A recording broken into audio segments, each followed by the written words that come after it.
Hello, everybody, and welcome back to the Gnomon live stream. I'm your host today, Adam Hartel, and today we are going to be kind of featuring the last of our series for the year in these instructor spotlights that we've been doing. We're going to be speaking with our creature sculpting instructor, who I'll introduce in just a moment. You were watching the Gnomon campus reel, and if you're not familiar with Gnomon, we are a 3D art school in Hollywood, California. We've been around for nearly 25 years, and our alumni are some of the top artists working on top projects around the world today. And I'll be sharing a little bit later after we talk with our guest about our school. So if you're interested in education in 3D, animation, games, digital production, I'll be talking about all of that stuff afterwards. If you need closed captioning for the stream today, you can head over to our Facebook Live platform, and you can get access to that there if you need it. So without any further ado, I'd like to introduce our guest, Jared Krichevsky. Now, Jared is a creature and character designer working in the visual effects industry. With his decade of experience, Jared has designed many iconic characters who have graced the big and small screen, including Jiminy Cricket on ABC's Once Upon a Time, the Teenage Mutant Ninja Turtles, Horus and Set in Gods of Egypt, Elliot's Dragon and Pete's Dragon, The Crooked Man and James Wan's The Conjuring 2, Dart in Stranger Things 2, and Pennywise the Clown in the 2017 blockbuster horror film It. He's also designed Mechagodzilla twice. He designed Mechagodzilla for Ready Player One in 2018 and Mechagodzilla for Godzilla vs. Kong in 2021. And some of Jared's exciting upcoming projects are including Antlers, which had recently hit theaters, Black Adam in 2022, and Megan in 20XX, whenever that's going to be released. So without any further ado, I want to welcome Jared to the stream. Hello, sir. Thanks for joining us. Hi, everyone. I am coming to you via RoboCop. Yes, this is actually, you have RoboCop in your studio, and RoboCop has just woken up, which is why we have the tracking target on your face. Yeah, he's sitting with me, and he's not moving, so that's good. Yeah, well, he's very peaceful because he feels safe with you. Yes, we're having a good time together. So I noticed when you turn your head to the side, the box disappears. Oh, that's cool. So you can act like you could just be like an action studio mode, like looking at your other screen. Yeah. So guys, I just want to explain the very special effects that Jared has on his webcam today. We ran into some technical glitches, which was why we got a little bit of a late start. So he is streaming to us from essentially a mobile device that has done some really cool RoboCop-ish effects on his face. But not to worry, we wanted to get Jared up here just for a couple minutes at the top, but really we want to go to something more exciting. Not that your face isn't exciting, Jared, but we want to go to a screen share. Face. Yeah, but you'll be sharing some of your ArtStation with us, maybe even cracking open ZBrush a little bit while we're talking. But what today's going to be all about really is it's going to be getting to know you, Jared, as an artist.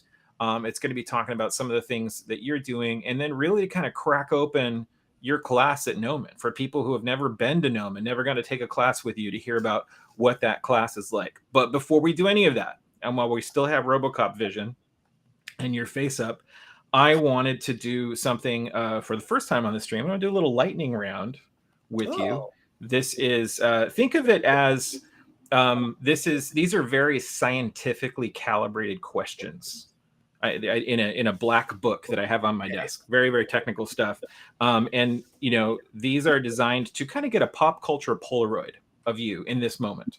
Okay. So I want to say to the internet and all the interweb people out there, who I know are very unopinionated and don't have much to say in comments, this is not going to be a reflection of what Jared thinks is better than the other. This is just a snapshot of how you're feeling right now. Like now, what do you identify with the most? So I'm going to lightning around this, and I'm going to give you kind of two pop culture sort of icons, and you're just going to say the first one that you gravitate towards. You ready? Okay. All right, let's do this. Let's do it. Okay. Very scientific, very serious. Here we go. Darth Vader or Darth Maul? Oh, Vader. Okay. You passed the test. Yeah, I mean, yeah. Come on. Okay. I mean, Darth Maul's super cool, but okay. Okay. He is super cool, but yeah, Vader by a mile. Absolutely. I mean, who breathes like that? No, I mean, and it's so like rhythmic. Yeah, absolutely. Okay, Snake Eyes or Storm Shadow? Wait, sorry, say that again. Snake Eyes or Storm Shadow? Oh man, Snake Eyes. Snake Yeah. Eyes. Okay. I mean, Storm Shadow is great, but Snake Yeah. Eyes is the ninja. Yeah, it's I picked a lot of choices here. It's not like you can say one is the best one, but it's just sort of like, I mean, they're right both like, all things being equally cool, but like you got Snake Eyes. Come on. All right, I'm gonna stop the banter and I'm just gonna lightning through these. Okay, Indiana Jones or Han Solo? Oh man. Oh God. Oh, Just how you're feeling. That hurts. That hurts. Jones. All right. Swamp Thing or the Creature from the Black Lagoon? Oh, dude. Creature. I mean, not trying to break your brain. These are hurting. I know. That's it, because they're all awesome. It's just kind of how you're feeling right now. Just a little Polaroid, little pop culture Polaroid. Coffee or tea? Coffee or tea? Because I'm having both today, so I'm gonna go with tea. All right, this is gonna. I don't want to break your brain here, but that's a pinky out. All right, cool. Pumpkinhead or the Pale Man from Pan's Labyrinth? Oh, dude. I know. That hurts. I'm not being this nice. One hurts. Pale Man. It's a Pale Man day today. I'm gonna get in trouble for that one. Oh no. We're not trying to get in trouble. This is not who's better. This is just you're feeling like Pale Man today. Yeah. You got the hands in front of the eyeballs. I do feel I am a pale man. Yes. Okay. Is today an alien day or is today a predator day? Oh, I'm gonna say it's it started as alien and now it's moved to predator. Ooh, gotcha. Okay. All right. Is today a Wolfman day or a Frankenstein day? Oh, I would be remiss if I didn't pick Wolfman. Okay. My kid loves Wolfman. All right. Last one here. I think I know what the answer is going to be. Is today a Voltron day or a Mechagodzilla day? Oh, every day is a Mechagodzilla day. That's what I thought. Every day. You've birthed two. You've birthed two Mechagodzillas in your lifetime. Yeah, weird. What a weird, strange thing. How amazing is that? It still doesn't feel real. I mean, I know that these are things that I've done, but it's very surreal. Yeah. No, and I wore my Godzilla t-shirt today. I'm really excited about talking with you because we know each other. I've gotten to take your class, which is amazing at Nomen, and we're going to get to talk about it a little bit. So if we can, we're gonna shut down RoboCop right now, and we're gonna move over to your screen share. Yeah. Hi, that's me. And I'm gonna diminish myself here because this is your art station. This whole situation this week is a good reminder that like when you're freelancing, you are essentially your own IT department. Oh yeah. You know what I mean? Like absolutely. When things go wrong, you can't put a ticket in and hang out and wait for that to get solved. Like you got to figure it all out. And this week, like just everything broke. Just all of it broke.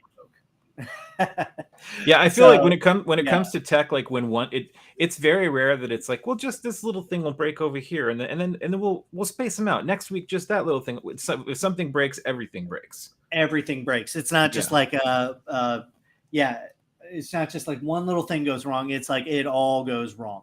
Well, so I have a question. I mean, I know that it's not like every freelancer has like their one system they probably invested more in. But do you have any redundancies in your studio, your freelance studio, in case something goes down? Oh man. Well, I have normally I work on my Cintiq. Mm-hmm. So I do have a tablet that I can, and my little dinky Surface Pro, which is acting as RoboCop. It's just enough. It's just enough to keep me going. God, sorry for the noise. Apparently, they're filming another Pearl Harbor film outside my window here. Yeah, the bombers are coming in. So here's what we're gonna do. I think while we talk, because I've got some questions. I'm full of questions today. I'm so excited to talk to you. While I ask you a few questions, we just chat. if you could sort of peruse your ArtStation for us, Yeah, and yeah. just a little bit of silent show and tell on the screen share Okay. while we talk. And if there's anything in particular, we're starting at the bottom. Now we're here.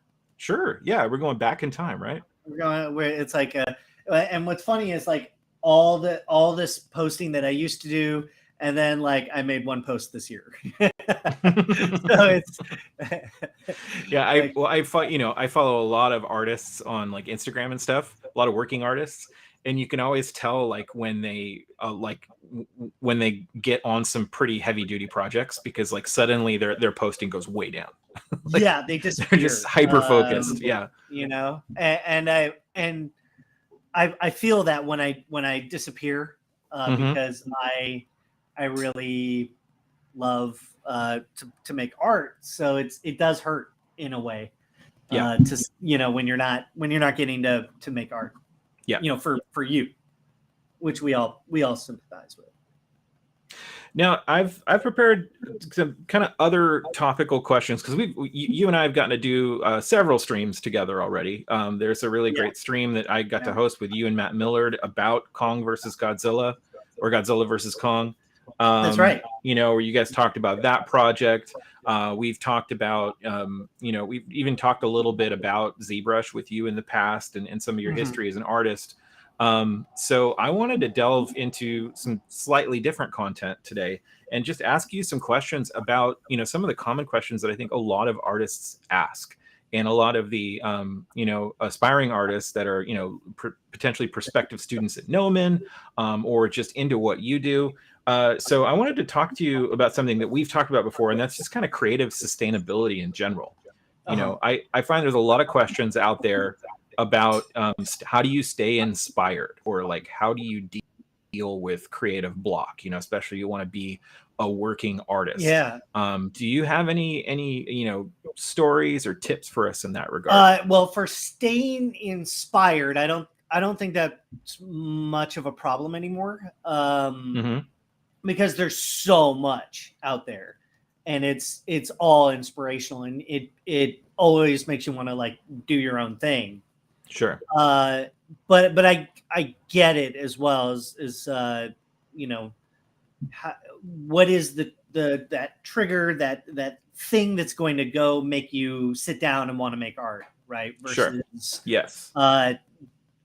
Literally anything else that you could do. You could be reading a book, you can play video games all day, run outside and, kick the soccer ball and all those things. So what is it that's going to make you sit down and want to create? I don't know. I've always had that urge to want to make stuff. But there are definitely like low days when you're just like what now? Or so when those happen, it's a signal to like go take a break. It's a signal that like, okay, maybe if you're not feeling, just emotionally available to make some art today, then maybe you should pair off and do something different for the day. Now, that's on a personal level. It's very different than when you're doing this for a client and you're getting paid. You have a job to do, you have deadlines, that then you have no choice. The meter is always full because you are expected to deliver for your client. Yeah. So I mean, how do you work with that? Because I mean, you obviously don't want to burn yourself out. And I think a lot of the questions that I get from artists has to do with like, am I going to make it as a working artist? Yeah. Well, like the good news is that there's a lot of art to be made right now. There's lots and lots of content. There's lots of streamers. It's actually, there's lots of video games and video game companies and mobile games and tabletop games and D&D games. The urge to consume creative endeavors is very high right now. And partially that was brought on by pandemic conditions where we're all stuck inside. But I think also our technology has enabled this massive consumption of art. So whether you're watching TV shows or reading books or ebooks or comic books, indie books, web comics, hell, even memes, we are just consuming a lot of creative stuff all the time. Yeah. So it's a great time to be an artist. There's a lot of money to be made out there. So survivability it's definitely survivable. You can survive and thrive as an artist. And that doesn't necessarily mean just client work alone, but like taking commissions from other artist supporters, Patreons. There's no one way to make a living as an artist. And totally. As soon as you embrace that, and then find where your niche is, you go find that place and you fill it and you give to that well of creativity. So there's a lot of serendipity there too. I think just by building relationships on social media, I mean, a serendipitous thing that sort of just happened out of nowhere that I wasn't pursuing during the pandemic was like, I do a lot of Star Wars fan art, and like the cosplay community just started coming out of the woodwork and contacting me, about, because they're making stuff, but they can craft armor, but maybe they can't draw or paint, and so there's this beautiful kind of collaborative thing that can happen. 100%. The even the crafting and the beauty that goes into cosplay these days. I mean, it's it's stunning. Off the charts. So all of that, I think, and you were right, finding a community, and filling out that space in the community. So there's a really big umbrella for art, and that has a lot of different rungs in it, and you just kind of find the thing that you love to do and just do it with all passion and do it with all excitement and enthusiasm and keep doing it all day, every day. And then learn how that art that you make becomes something that's, and people may cringe at this, but it's a product. You are selling your product to somebody, and then you just hope that enough people buy it, and suddenly you're living your life, you're making your art, you're doing the work. Well, I think, and even like a non-cringy way of looking at that idea of like monetizing your art is, if you're making what you're really passionate about, the cool thing about the way things are today is there is probably a bunch of other people out there that love that thing like you do. So it's not like you're trying to sort of be salesy, but I think if you find your community and you find your audience, and there's a shared passion, the stuff that people make will have value. It's we're what's really cool is just the excitement that people have for whatever it is that they love, whether it's arcane or Marvel movies and Spider-Man. Like if you have this thing that you love, you will find a lot of excitement around it, and people want to make and contribute to that as well. It's like a nerd's world today. I think the nerds have inherited the earth. Like if you are passionate about something, there's never been a better time to be alive. I mean, and we're also very clued in. There's a lot of people who are just like not into this world at all, but likely they do have a movie or some kind of property that they love. Even sports, if you think of sports as as its own IP and property, there are people that love it and dive into that world. So it's like you find your thing and you give it wholeheartedly to them, and they will return it to you. 100%. It's a very, very cool time to be an artist. Now Jared, I'm gonna try something technical real quick, because I've noticed that while you're looking away at your computer, we're not getting the RoboCop box anymore on your face. So I'm gonna try to turn on the webcam on. You just want to look at my profile?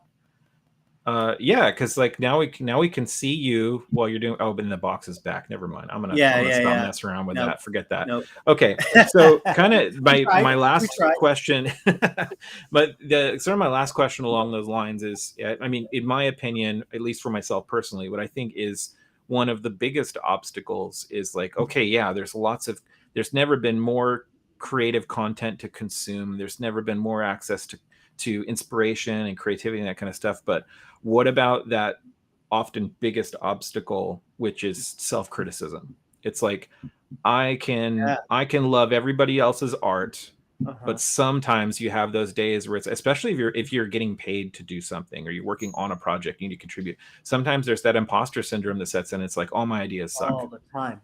Can you tell us a little bit, like, if you don't mind sharing, like, how do you personally navigate that? Yeah, that can be tough, man, because it's something that comes with the job. So you have to understand that, like, I'm going to feel this way. And when you do feel that way, do what you can to mitigate the importance of it.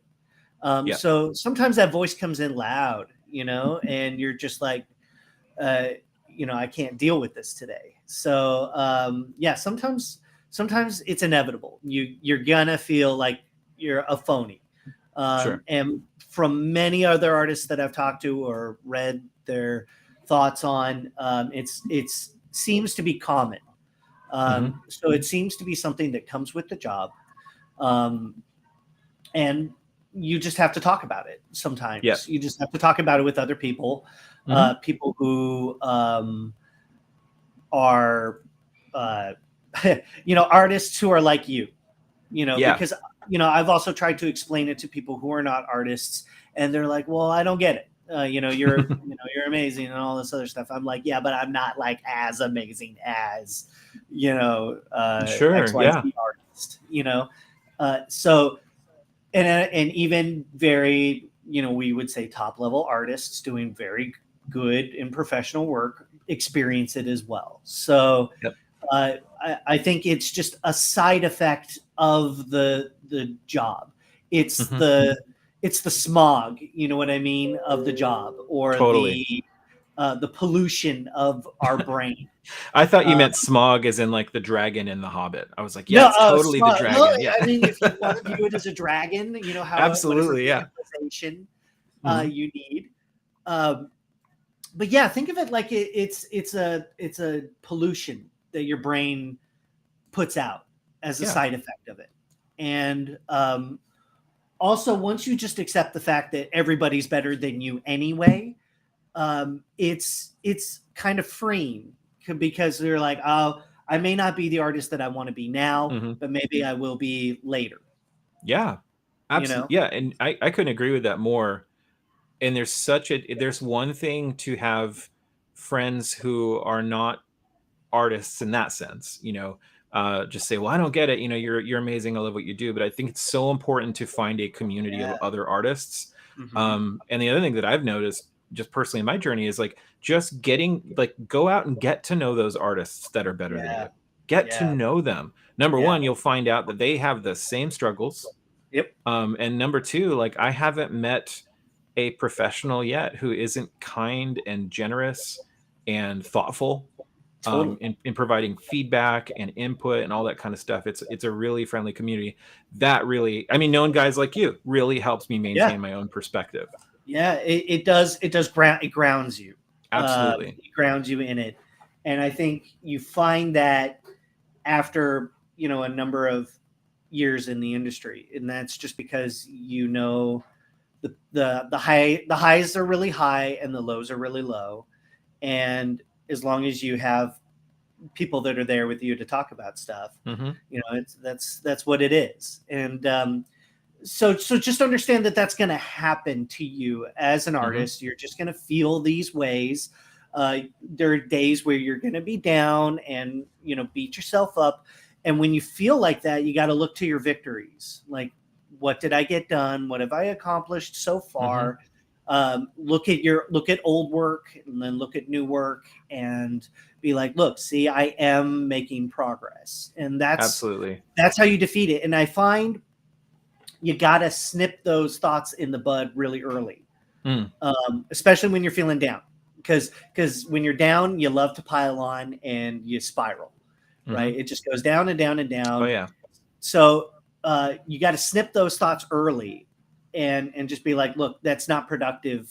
I got to move on. I have to move forward. I got a job to do, you know? So yeah, almost treat it like a phone call from a salesperson that like, I don't have time to deal with this right now. I'm gonna hang up this phone because I got to get back to work. Yeah. You wouldn't give it the time of day if someone was saying that to your face, right? You know, but because it's you, because it's in your brain, then you give it more credence than it's due. So just understand it's a side effect. It's a process, and if you're just willing to put yourself through that over and over and over again, you might just make it as an artist. Yeah. And, you know, I think I every artist I've talked to, and I've, you know, been very fortunate to be able to talk to some of my art heroes who are, you know, I'm talking to you right now too. I mean, but I've talked to people that you would think like, well, that person they probably know that they've arrived, quote unquote. You know, but I think the more you talk to people, you realize there is no arriving. The nature of creativity is it's constantly evolving, and you're constantly and I guarantee those artists want more too.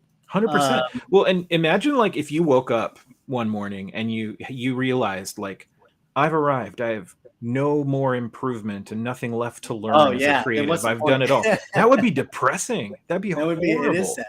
Yeah, because you need you know, I think this happens with every artist. They reach a stage, right, where they become comfortable in the process. They can do it very fast, and they're reaching a point where they're like, okay, what's the next stage of this? You know, how do I push myself further? How do I push my art further?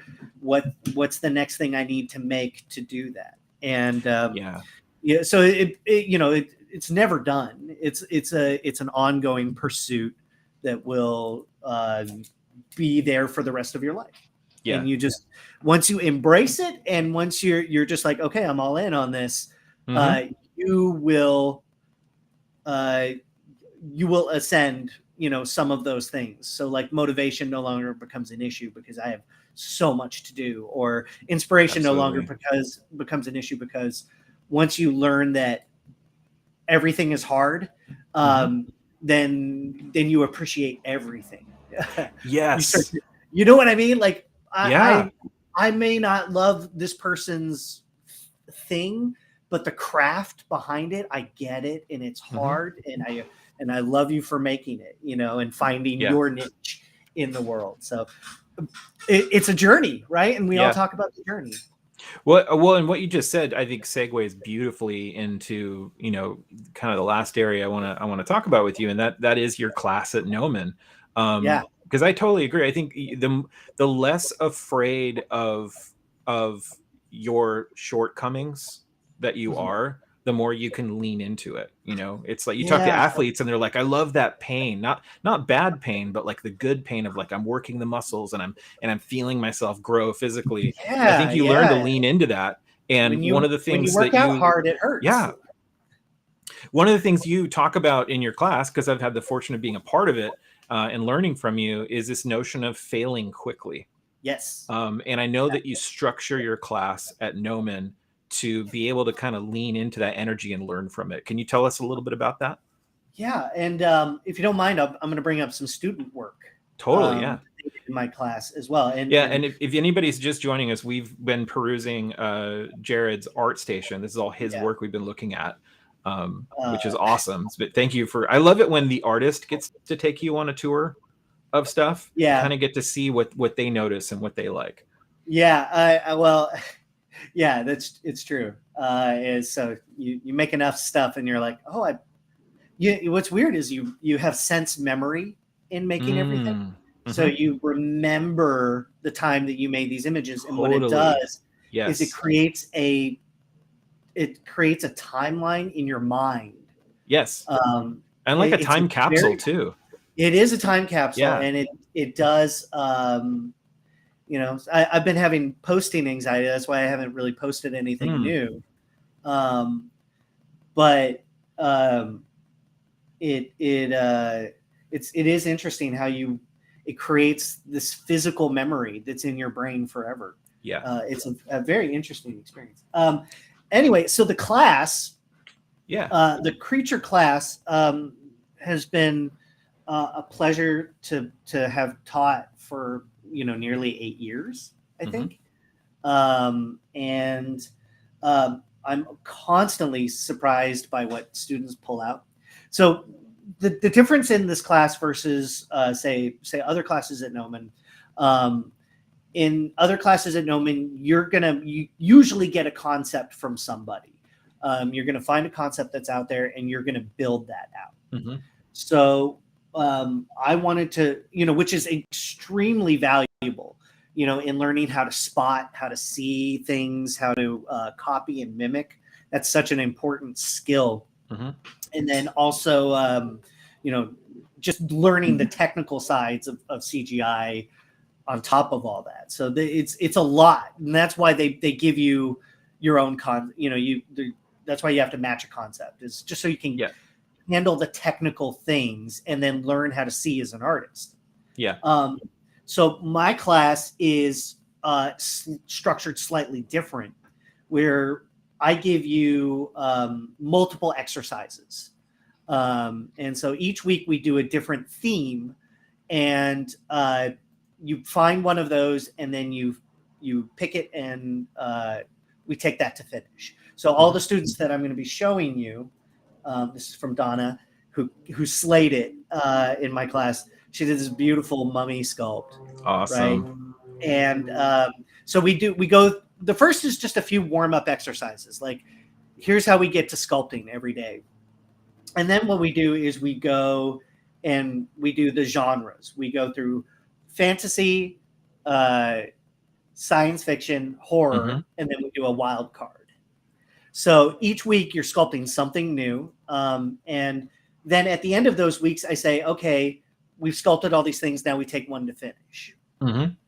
And the kind of key behind that is that, like, it forces you to fail a couple times. And you're going to, like, pick out what, like, you like.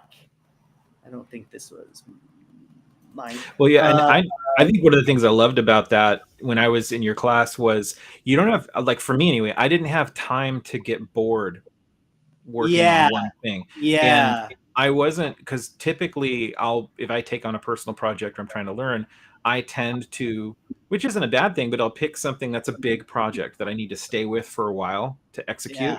And I choose to learn that way. What your class taught me was, like, you can take these short sprints, and even if you trip and fall on your face taking that sprint, you haven't used much time, number one. And number two, there's so much that can be learned in that failure.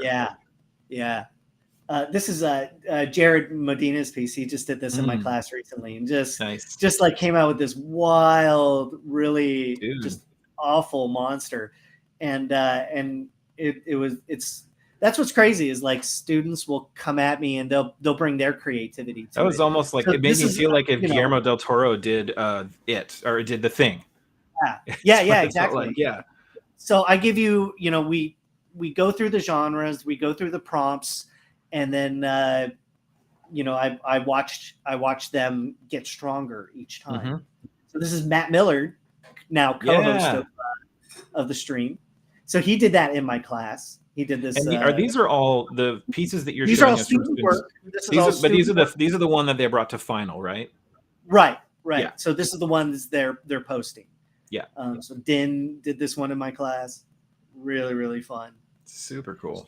So, and I'm going to guide you as a sculptor, and then I'm going to also just teach you how to think as well. How to open up your mind a little bit and not get locked in to what you think you want to make, and just kind of go for it. I remember this piece Alec did in this class, and he absolutely slayed it, And we just, we keep it very simple. It's just ZBrush and Keyshot. again, we use Keyshot because it's stupid simple. But if you want to render in something else, I don't care. Look at this guy did a guy at the cantina. That's great. Yeah, Kushan. He came at this, and what I loved about it is like there's so much character in this, So, in a way, I get to celebrate, the students' wins. Yeah. With them. Looking at this one, I feel like I can feel that he was looking at reference. Yeah. Of a person's. He anthropomorphized this creature, but I can feel that he was looking at real reference of someone's expression. Yeah. So that's something I hammer a lot is reference all the time.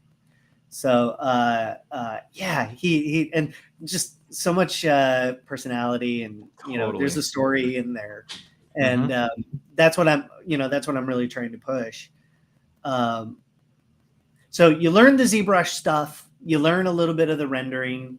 Hopefully you go through these and you get stronger each time. Let's see, this piece that Michael did in my class recently was just floored me. Wow. Yeah, that's beautiful. And just the execution of it was just fantastic. Just beautiful. Yeah, this is bringing back all the feels from your class. I'm gonna have to. I've been thinking about taking it again. Like it's because of the way that you do the class. It's the kind of class you can rinse and repeat. Like you can go through it again and do totally new stuff. Absolutely. And what's also great is you're creating a lot as well. So you have stuff on backup now, and you're like, oh, I did have that thing. So then eventually what. The question of what do I work on today? It goes away. You have an infinite amount of possibilities to play with, and you have the power of your imagination just at your fingertips. So it's a process, and we go through it all the time. I give honest but constructive feedback on just how to make your shape stronger. How to dig into the clay, so to speak. So that's another thing that we talk about is pushing into the ZBrush clay and making it come to life. So how to get that stuff to work for render, because if it works in Keyshot and it looks good in Keyshot, it'll look good in any other program you throw it in, and it'll look better because you're taking the time to really make that work. Now I have a couple. So we talked about failing quickly. The other thing I want to talk about is if, say, someone is not necessarily in the full-time program at Gnomon, so they're not taking the sort of selected order of curriculum to build up to your class, and they want to come in and take your class as an individual class. What would you say should be the recommended level of experience with ZBrush before jumping into the class? I would say you should at least be proficient in the interface, like basics. Can you create, can you start sculpting on a piece? Basically, can you grab a sphere and start pulling it out and getting there? So if you have some just basic proficiency, like it's not ZBrush 1 where you're learning this is what you're like, okay, this is what a document is, or this is what let me go back to the standard UI. This is what a document is. This is what a brush does. You should be at least a little bit more proficient than that. But then the rest is just sculpting, looking at reference, and this was actually a creature we did on the stream. Very quickly. I love these guys. I tweaked it a little bit, but once you get to the stage where you can start building stuff and you're familiar with, at least you should be familiar with the basics of Dynamesh and ZRemesh. If you don't know about any of that, then you should probably catch up a little bit, watch some videos and just get used to the interface. And then once you're there, then we can start going, haywire. Yeah, and there's some great stuff. I mean, because I remember taking your class. I knew that when I was going into it, I was going to be intentionally hurting myself because I had experienced drawing, but had never really sculpted.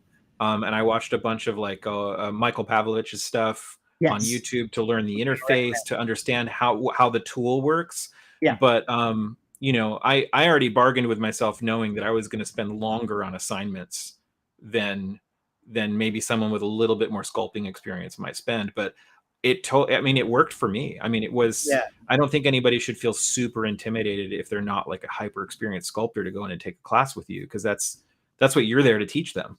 Yeah.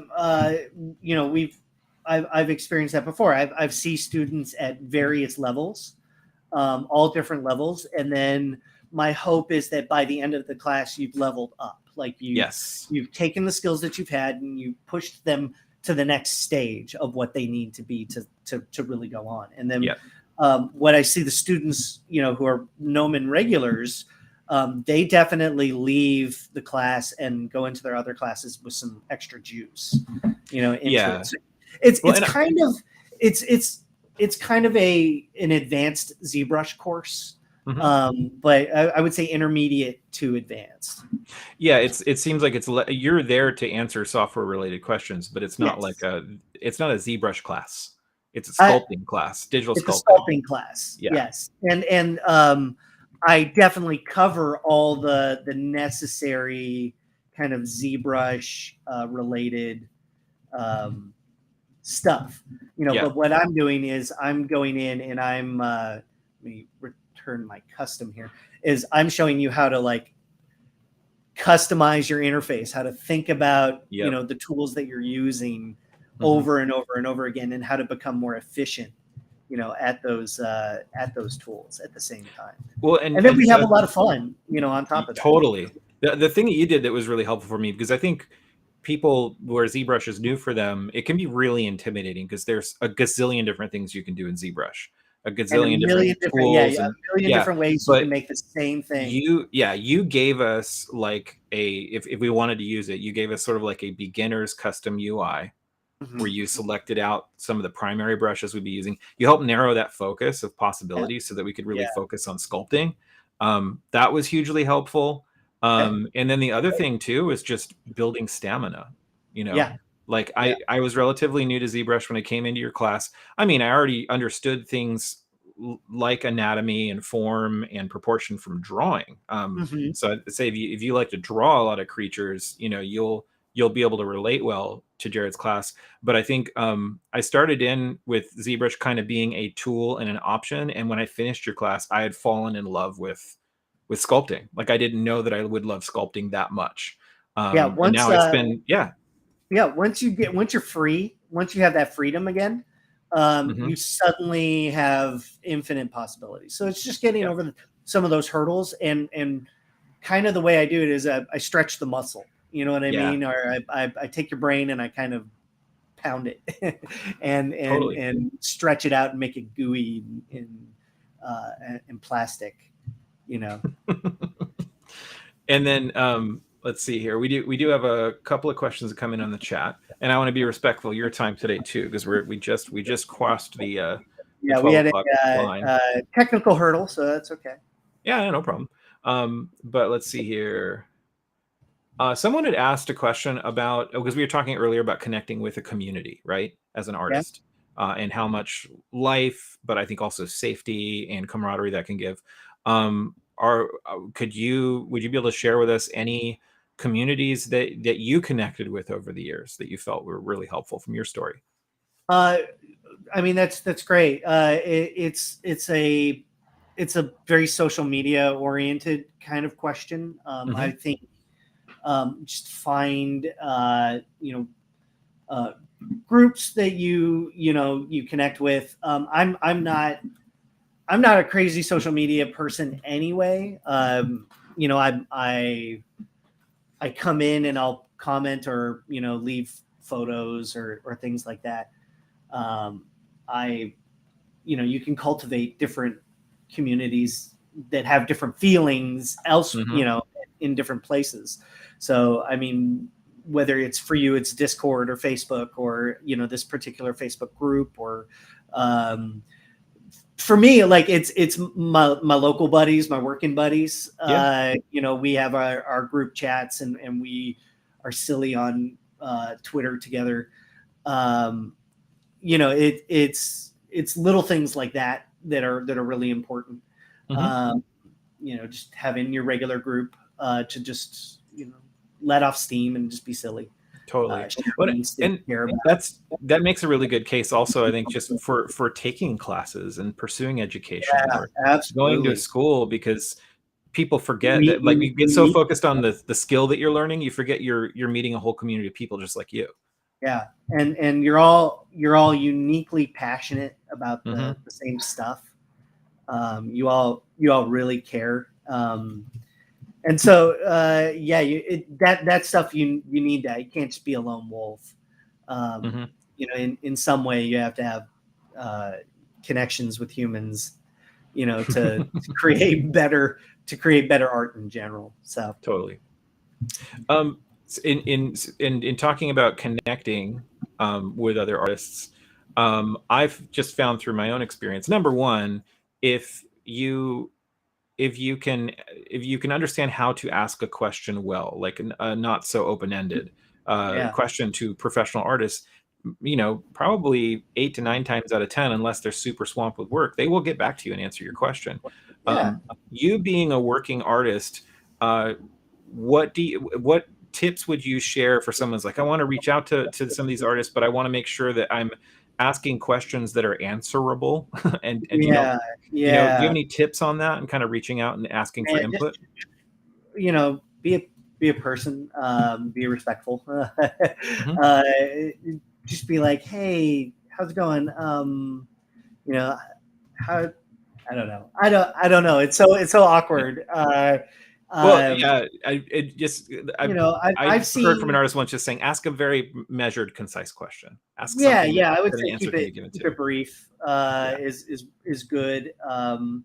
You know, I've gotten to know people just through the net and questions and things like that. What I've seen what not to do, which is, you know, I've seen people harass or just be outwardly negative to people, or the worst kind of instance I saw was someone who was spamming a lot of people with questions, where this individual was messaging people at odd hours with long paragraph rants of how badly they wanted to work in the industry. And it was in good intent. Like, it was never, you know, it like they meant well, but they were doing it the whole wrong way. Right. The execution was of it was all really bad. And that person got blacklisted at multiple studios, you know, some that were their dream job. And, you know, so I watched the wrong thing happen, you know, when it came to that. But I've met a lot of artists over the years, others, you know, some who I've recommended for jobs, just because I know them, you know, and I know them to be good people on, you know, on their persona. You know, you build up trust over time. So that's another, I would say that's a good measure. It's just like, take it slow, man.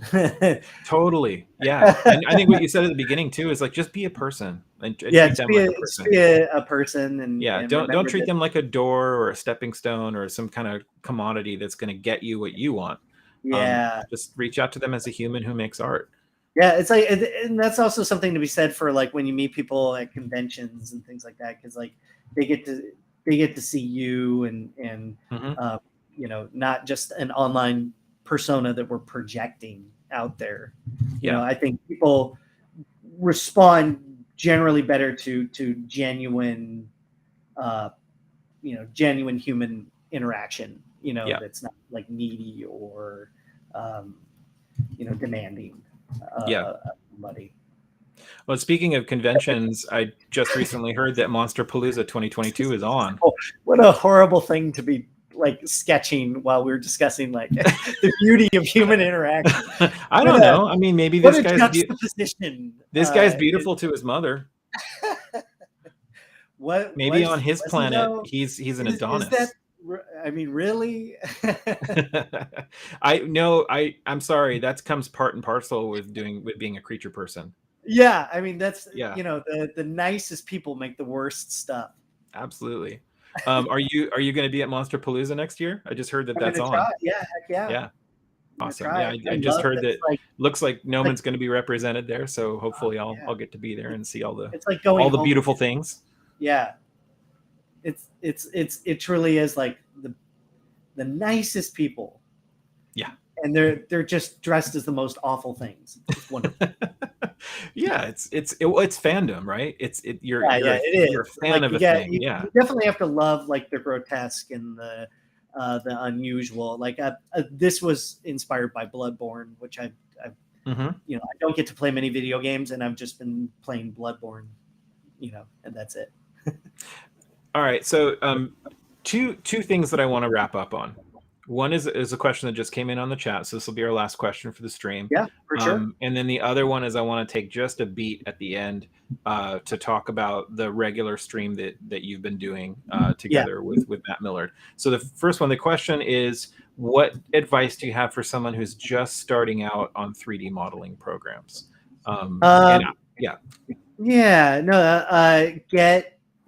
Just build up proficiency slowly. Just go in and don't have a mindset to like make something right away. I would just go in and go what's this do? What's that do? What's this? What's this? You got to block out time to just like mess around and break stuff. Yeah. And then after that, then go in with the project in mind and be like, okay, for like make a material ball. If you can do like some basic stuff in a program, then I would say, just build it up. It takes time. You have the art and the technical hurdles, and they kind of run parallel to each other. Mm-hmm. And so you got to get over those technical humps and just get proficient with using the program, understanding where everything is. It's the same way I go into any program like Unreal or Blender or Marvin said, whatever program I want to learn, I just go in with the like, hey, what's this? Hey, what's that do? Oh, this is over here. And then you pretty much learn that every program has the same language. They're all trying to make the same stuff. Yeah. So you're just trying to navigate that. And then once you've got the navigation down, then bring a project in, do something small, and then, let it grow from there. Just take it simple and then go to complex later. Totally. Yeah, no, I made that mistake really early on, was like, I am going to sculpt the likeness of Han Solo. And I was like, I realized I don't know anything about ZBrush. Yeah, exactly. And we always bite off more than we can chew in the beginning. And that's just kind of like the nature of, you're like, all right, you're right. I'm going to sculpt the perfect likeness of Harrison Ford. Right. Han Solo. And 5 hours later, I'm still on a nostril. Exactly. No, and I think you can still go grab even just a free copy of ZBrush Core Mini online. You can get that on your computer and just start pushing and pulling some digital clay. You don't need a monster graphics card because ZBrush works on your processor and your RAM. So if you want to just like kind of get your feet wet, see what it tastes like, you can get into that and just start moving stuff around using some basic brushes. Nomad or Procreate or Totally. whatever it is, there are tools available to you, to start, but you need a pen, you need some kind of tablet or monitor. As a professional, I use a Cintiq. It's everything is. I'm right-handed, so everything's built for me that way. Everything is kind of customized to my exact kind of like weird brain barf, as I operate. Do you use your own custom pop-ups? Like, no, I don't. Everything is just barfed out onto the UI. Gotcha. And the reason why is it it makes more sense for me to search with my arm than with my hand. A little bit of muscle memory. You just know where to go. Yeah, and my hand is separate for just basic hotkeys, just navigation. Maybe one day I'll get a space mouse or something like that. I've also heard of those keyboards where the numbers on the other side, or Oh yeah.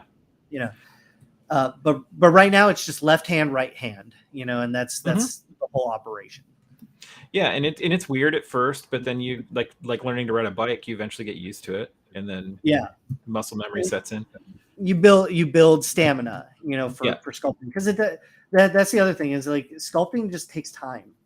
Art takes time, so you just have to build up, a meter in your head, and you're like, okay, I know how long this is going to take. Well, and especially working on a personal piece, or you're working on a piece to learn, if you're not under some sort of time constraint, like just buckle in, settle in, and enjoy the process. Slow down a little bit. Yeah.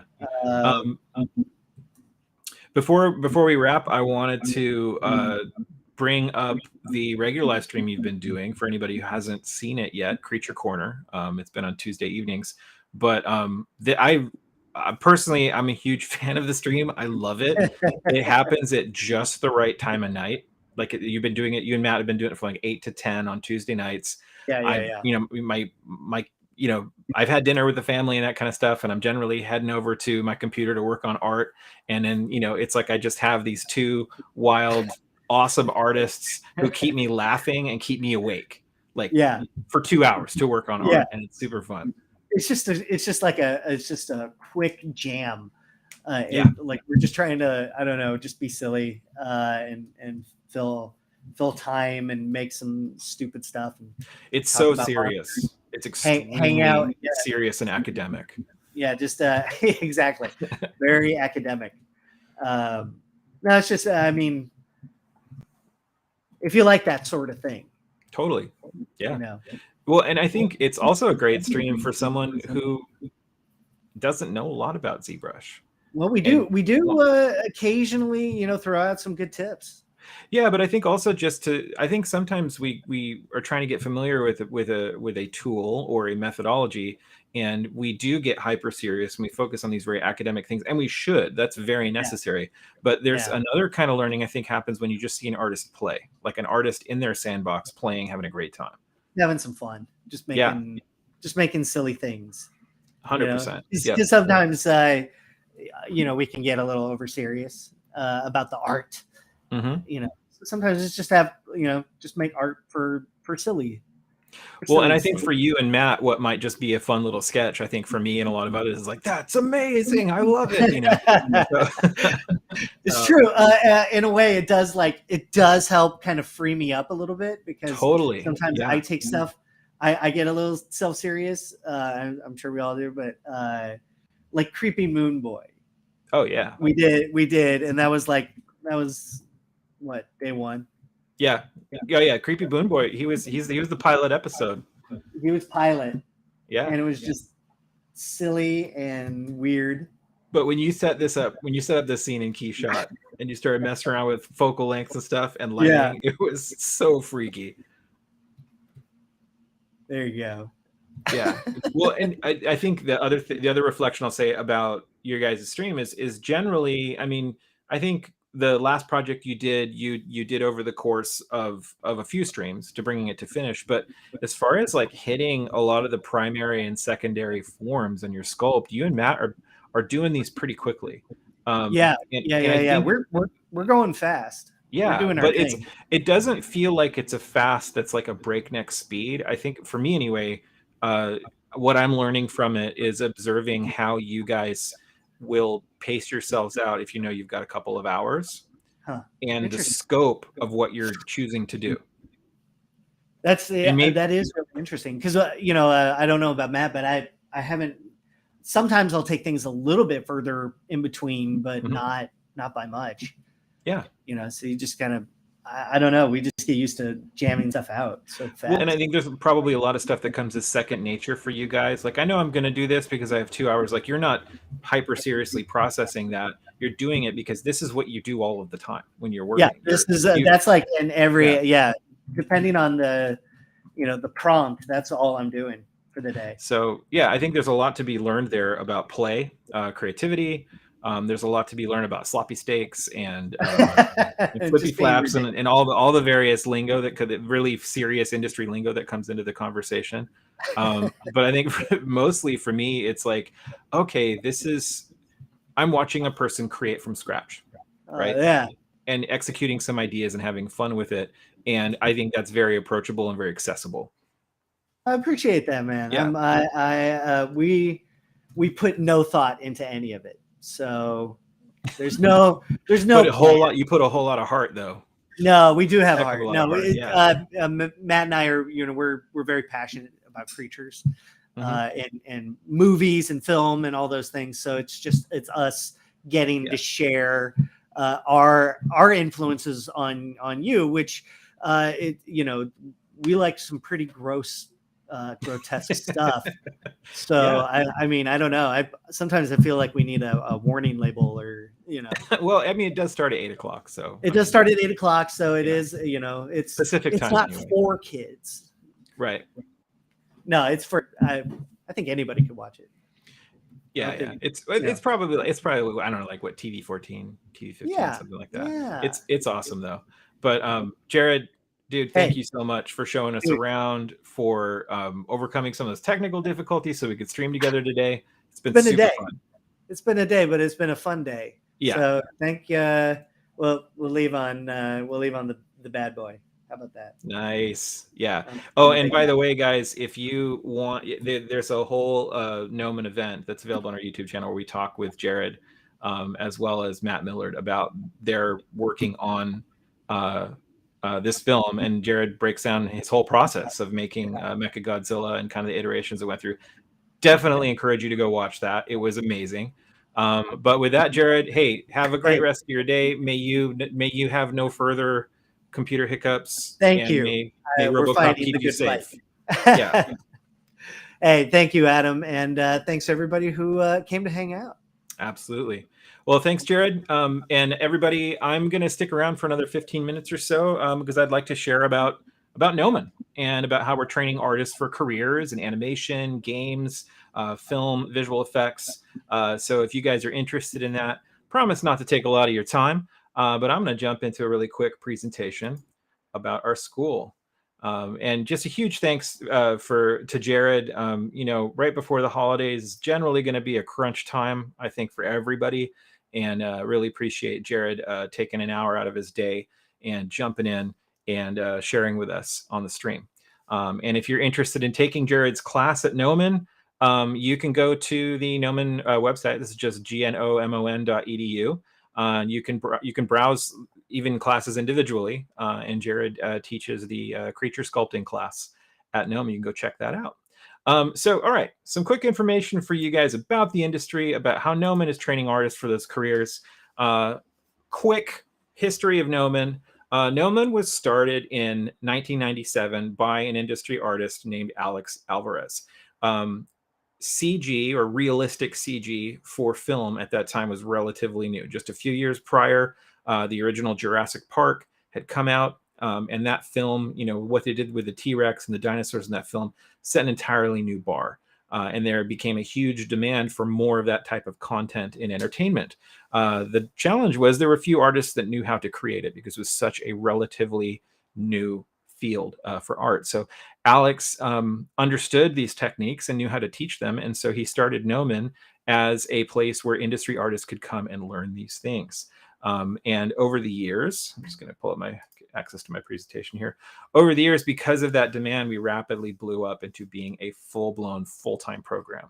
I won't get into all of the awards, but we've won a lot of awards over the past nearly 25 years of being a school, ranging from ranking #1 in the world amongst other schools like ours that compete, as well as being awarded as a school of excellence by our accreditors for our college degree program, and so forth, getting awards for student success. Just to give you an idea that we've been around for quite a while, and we're very good at what we do. And because of that, our graduates, Gnomon alumni, have worked on some really awesome projects. So what you see on the screen here are some somewhat recent projects that you might be familiar with, and each one of these have had Gnomon alumni contributing to them. And these are just some of the studios. I mean, there's over 800 studios just in the Los Angeles area alone, but these might be some of the names that you're familiar with who are regularly hiring graduates from Gnomon. And that really, for us, is the whole point of offering a full-time educational program, is that it should give an artist what they need to start a career, to do the job, to do the work, and get out there and get hired by a studio. So we're very, very proud of the fact that we've had a very high placement rate in 1990, or sorry, in 2000. 2020 during the pandemic year, we had still 94% of our graduates finding their first job in studio, doing what they trained to do at Gnomon just within 6 months of finishing our program. And you'll see some of the other rates in prior years. Over the many years that we've been operating, we've maintained a industry placement rate well up into the 90th percentile. And this is by design. We structure our curriculum to serve this goal. We have an entire department at the school that is dedicated to student placement. They bring out over upwards of 50 studios to our campus 4 times a year, each term, just to look at student work by students that will soon be graduating. So we work very hard to make sure that we're connecting our students with the next steps in their career. And so we're very, very happy that we have these kinds of results, because that really is the point of getting a degree and going full-time to learn this stuff. And what is it that artists are learning? In a term, it's called digital production. Now, that is more of an industry term, but it relates to a wide array of skill sets, things ranging from computer-based visual effects, designing characters and creatures, digital sculpting, which we were talking about with Jared today, character and creature animation, environment design, lighting and rendering for 3D environments and scenes, matte painting and compositing, game asset creation, game engines, the workflows involved in a production, as well as world building. And each one of those skills translate into the following careers. So every title that you see on the screen here, this is its own unique career path within digital production. These are the roles that are held by the artists that will literally fill up the movie screen for like a good solid minute or so during the credits of a film like Avengers Endgame or something like that. And that's because it takes a lot of artists working in these disciplines to create these types of movies. The point in me bringing that up is to say that this is really working in the industry as an artist, particularly in digital production, is not an issue of scarcity. It is an issue of getting the right training, having these skill sets, both the technical skills, the art skills, as well as the soft skills as an artist that the studios are looking for. And content creation is only ramping up. Where there's, it seems like every week there's a new amazing show or film that's being announced that's going to come out. I mean, I'm excited to see The Witcher 2 today because that just dropped on Netflix. But really, these are jobs that are continuing to multiply. So I want to look at just a few examples of these really quickly. Each of these 4 that we're going to look at are selected because they're fairly different from one another. I want to give you an idea of the type of range of jobs, and as a way of saying, there are positions in the pipeline that relate to different kinds of people and different kinds of creatives. So the first one is very much what Jared does. This is creating characters and creatures. This is a character creature artist. This is ZBrush, which we're looking at today. And these are the artists that essentially are making the character or creature that is exactly the thing that the audience is going to be seeing on screen, whether that's in a film or being interacted with in a game. ZBrush is awesome for this because it essentially lets you use traditional clay sculpting techniques with virtual 3D clay. So you get a very lifelike, sculpted representation that is a 3D model that then can be rigged and animated and textured and so forth. These are generally artists that also really like to draw characters and creatures, or kind of into that whole world, So if that's you, there's a whole career path that's in just that direction. The next type of artist are effects artists. And I like to say that these artists get to sit in front of their computer all day blowing things up. Generally, they are creating scenes like this. They're getting a space station, that a whole team of artists spent, months and months and months creating. And then the director is like, we want to blow it up. It's going to get hit by some space debris, or it's going to get hit by a meteor, and it's going to just get obliterated. You need to make that happen. So this is a type of 3D animation, but because it's incredibly complex, as you can see, you can't go in and move each part by hand like you would if you were animating a character. Instead, these are artists that are using specialized software that creates simulations, physics simulations. So they're creating essentially the forces that are causing these particles to move in the way that they are. And they use this arsenal of both simulations of real world things like water, fire, and gravity and so forth. And they mix it with a lot of other tools to create stuff that maybe doesn't exist, but looks real when it happens. So I like to say that these are the artists that if they were a class of a character in Dungeons and Dragons, they probably would be the sorcerer or the wizard. That's kind of what they do on a daily basis. Next up are compositors. And compositors work at nearly the very end of the digital production pipeline. And that is because they are not making all of the models or different pieces or animation that are going into a scene like this. They're the person that gets that from the other artist, but knows how to weave it all together into a seamless story. So here, for example, the tennis court in the background are 3D models. The tennis players are actors that were shot in front of green screens. In the foreground, we've got 3D models for buildings and props and so forth. Texturing and lighting is put on them. Additional actors are inserted. And a final lighting pass is done. And then a camera is animated through that scene to create this. And this is being used incredibly often in commercials and television, as well as films. And that is because instead of having to find just the right physical location that has all of these elements in it, instead, the director can go to a VFX studio and say, hey, this is the kind of shot that we're going to need for this scene, or this is what the extension of the set needs to look like digitally. We need all those different moving parts, but we need a compositor that knows how to weave it all together so that when it appears on screen, it doesn't break reality for the audience. The audience just stays fully immersed in what's going on because it looks real. It looks like it all goes together. And that's what compositors do.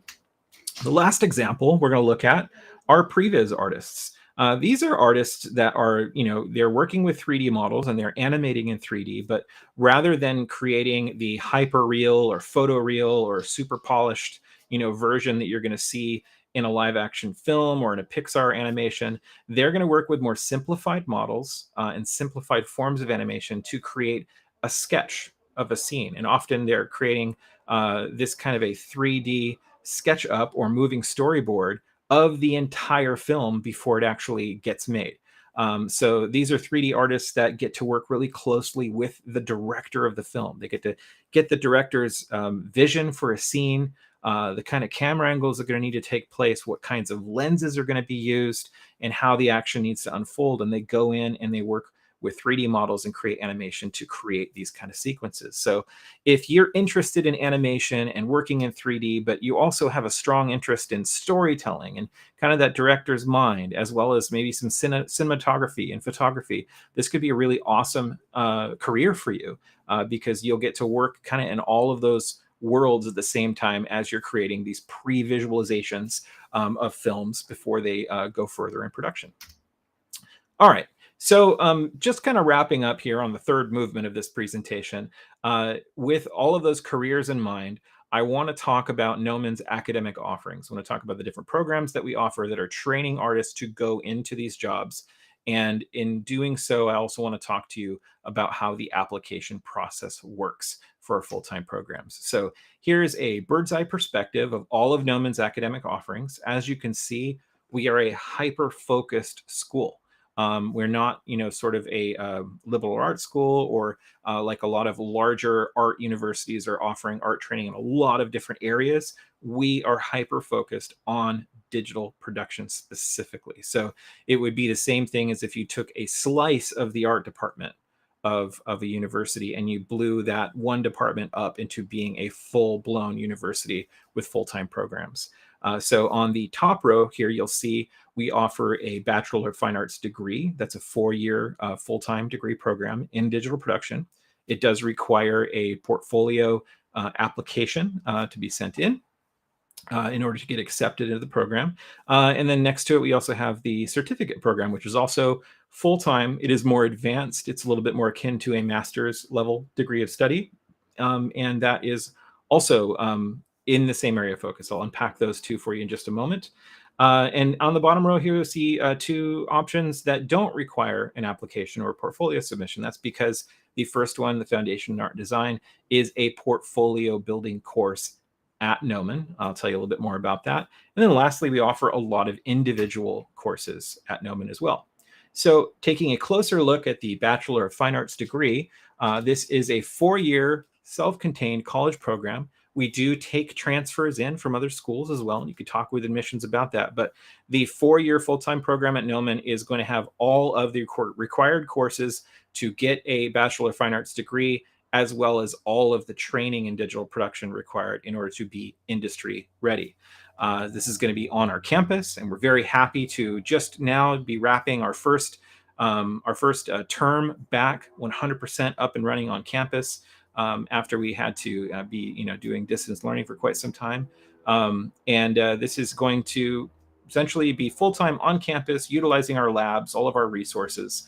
And as you go through these 4 years, the way that it unfolds is you'll get into a few foundational classes that are going to lay the artistic foundation for all of the 3D that will come. We will teach you the entire digital production pipeline from start to finish.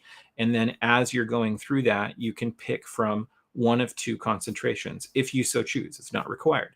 The first concentration is going to build out the pipeline specifically for doing it within game engines like Unreal Engine, and that is the game art concentration. The other optional concentration is our VFX concentration, and that essentially opens up some of the more advanced visual effects classes that previously were only available in the 2-year program, bring some of those into the 4-year program. So students getting a Bachelor of Fine Arts degree can put an extra level of study into that particular part of the pipeline. Additionally, in your last year, your last 4 terms in the program, you can also pick out 4 electives. So we structure all of this in this way so that you can get a broad digital 3D foundation. You know how the entire pipeline works, which means you know how to go into a studio and work within a team at a studio, which is why studios look to Gnomon grads to bring in as artists onto their team, because they know that they won't have to train them in the broader scope of how the studio works. But then on top of that broad 3D generalist knowledge, you also get to build extra skill sets. So you get you get the best of both worlds, from general to specific, as you go out there and start your career. It's also good to know that if you stay on for each of the summer terms that you're a part of this program, you can finish the 4-year program in just 3 years, which most of our students choose to do. And enrollment and application acceptance enrollment happens 4 terms out of the year. So it's not just about only being able to apply in the fall. You can apply for every one of the 4 terms at Gnomon. And we're getting ready shortly to start up our winter term, and then head into the spring term, and summer and the fall for 2022. So that's the Bachelor of Fine Arts degree at Gnomon. Next up is the 2-year certificate program. As I mentioned, this is going to be a little bit more intensive and more advanced. And that is because we're doing the same education that I mentioned before, but we're doing it within just 2 years.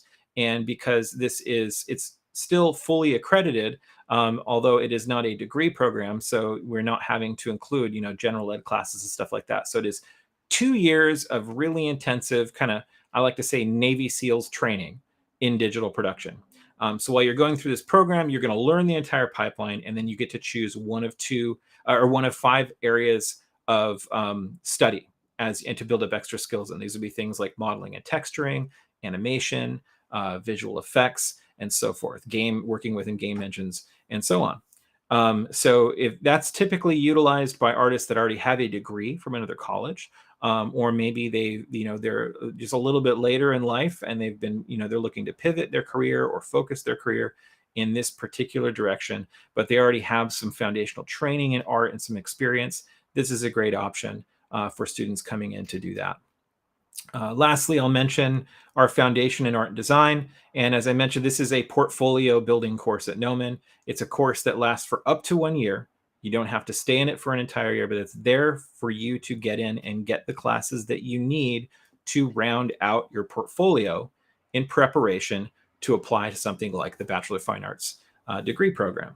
It contains some really awesome classes in it, ranging from like figure drawing and anatomy studies for artists, getting into visual composition, perspective drawing, color and light theory, and then you'll eventually get into some awesome entertainment design classes like characters and creatures, environment design, vehicles and mechs, and so forth. If this is something that's of interest to you, doesn't require an application. This is there for you to work on your portfolio, and you can simply speak with our admissions team about signing up for the Foundation in Art and Design.